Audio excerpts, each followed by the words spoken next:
Hello everyone. आज के video में हम सीखेंगे बेस प्लेट के बारे में। बेस प्लेट क्या होती है और ये कहाँ पे लगाई जाती है और इसका साइज और बोल्ट कैसे डिसाइड करते हैं। तो सबसे पहले आप देख रहे होंगे मेरी स्क्रीन पे ये जो इंटरफेस है इसके अंदर एक प्लान है। ये प्लान है बेस प्लेट का और ये इसकी डिटेलिंग है। अब बेस प्लेट हमेशा एमएस स्ट्रक्चर के लिए यूज होती है। जो भी आप एमएस का स्ट्रक्चर बनाओगे उसके लिए आपको बेस प्लेट बनानी पड़ेगी अगर आप उसको जमीन पे खड़ा करोगे। तो इसके लिए होता क्या है, या तो आपके पास कोई, जैसे कि आप देखेंगे ये एक प्लेट है, ये आप देख रहे हैं, ये एक प्लेट है। ये प्लेट का साइज है, ये प्लेट है, ये इसके अंदर बोल्ट है, ये और ये 4 बोल्ट लगे हुए हैं इसके अंदर।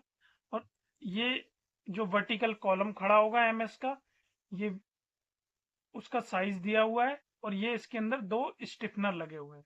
तो जैसे कि आप देख रहे हैं कि ये बेस प्लेट प्लान है पूरा का पूरा। ये एक मेजनाइन फ्लोर बनना है जो कि जमीन के ऊपर ही बनेगा, ग्राउंड लेवल पे। तो उसके लिए अभी इसकी पेडिस्टल की ड्राइंग भी बनेगी और फाउंडेशन भी। और पेडिस्टल के ऊपर ही है ये बेस प्लेट आएगी। बट किसी किसी केस में क्या होता है, अगर आप फर्स्ट फ्लोर या सेकंड फ्लोर के ऊपर बना रहे हैं, एमएस का कॉलम खड़ा कर रहे हैं, तो आप प्लेट को उस स्लैब पे रेस्ट करेंगे। जैसे कि मेरे केस में क्या है, ये स्लैब के ऊपर रेस्ट हो रही है। तो मैं आपको अगर इसकी डिटेल दिखाऊं, ये सेक्शन कटा हुआ है इसका एक। तो ये एक आरसीसी की एग्जिस्टिंग आरसीसी स्लैब है एज पर साइट।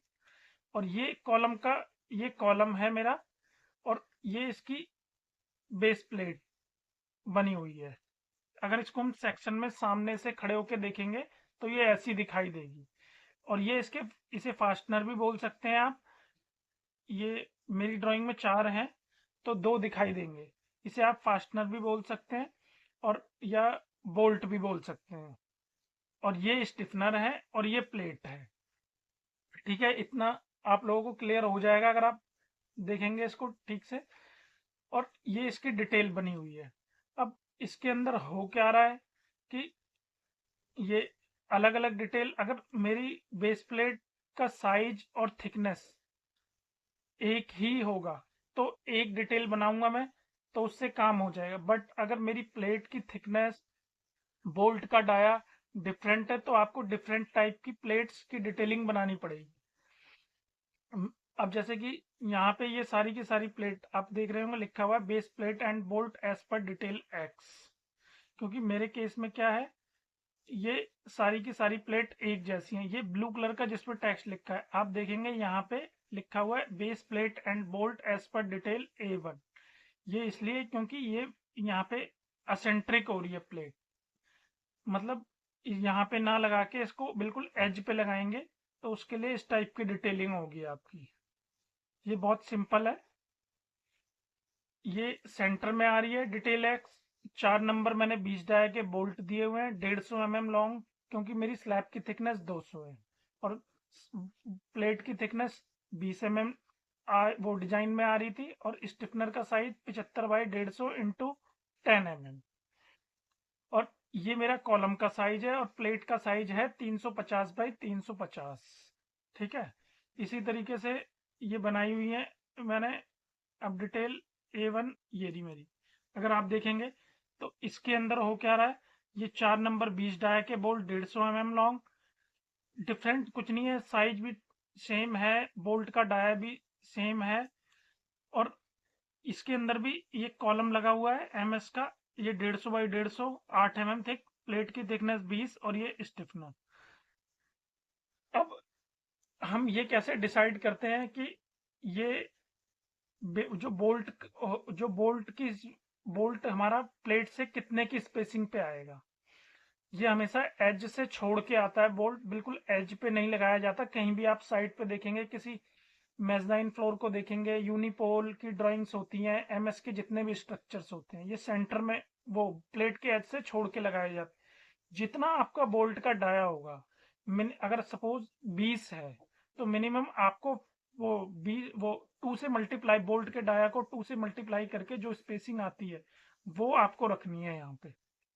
मैंने रखी है 50। आप ज्यादा रख सकते हैं, बस उससे कम नहीं लेंगे। जैसे वो मेरा बोल्ट का डाया 20 था, तो मैं मिनिमम 40 रख सकता हूँ। और मैक्सिमम तो आप जितनी चाहे, ऐसा भी नहीं बहुत ज्यादा है, 10-20 mm ऊपर भी ले जा सकते हैं, बट मिनिमम आपकी 40 आएगी। तो मैंने अपने केस में 50 रखी हुई है। और मेरी प्लेट का साइज चेंज हो रहा है डिटेल जेड में। जैसे कि ये 300 की है, ये यहाँ पे 350 बाई 350 की है। ये आपकी कॉलम के साइज के ऊपर भी डिसाइड होगा, जो ये आप एमएस का सेक्शन खड़ा करेंगे इसके ऊपर। ठीक है। और मैंने आपको सेक्शन दिखाई दिया। अगर मैं इसको यहाँ से काटूंगा सपोज, तो मेरा, अगर मैं यहाँ से सेक्शन कट करता हूँ इधर को देखते हुए, तो ये कैसी दिखाई देगी आपको? ऐसी दिखाई देगी। ये नीचे एग्जिस्टिंग आरसीसी की स्लैब आ रही है मेरे केस में। आपके केस में फाउंडेशन भी हो सकता है, पेडिस्टल भी हो सकता है। ठीक है। ये बेस प्लेट है, ये स्टिफनर है, ये बोल्ट है। और जब भी आप इसको, अगर एग्जिस्टिंग में जब आप इसको ड्रिल करोगे, तो ये हिल्टी एक केमिकल आता है, उसके साथ होगा। हिल्टी एक केमिकल होता है, उसके साथ ड्रिल करके और बोल्ट डाल के और हिल्टी केमिकल डाल दिया जाएगा, तो ये फिक्स हो जाएगा प्रॉपर तरीके से, अगर एडजस्टिंग के साथ कर।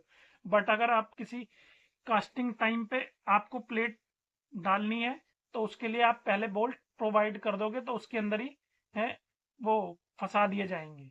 वो जे टाइप के भी हो सकते हैं, उसके नीचे प्लेट भी लगी हो सकती है, डिफरेंट डिफरेंट टाइप के आते हैं मार्केट में। ठीक है। बाकी नेक्स्ट वीडियो में हम कुछ और नया सीखेंगे। अगर आपको मेरी वीडियो अच्छी लगी हो और आपने कुछ सीखा हो, तो मेरे चैनल को लाइक सब्सक्राइब जरूर करें। Thank you so much.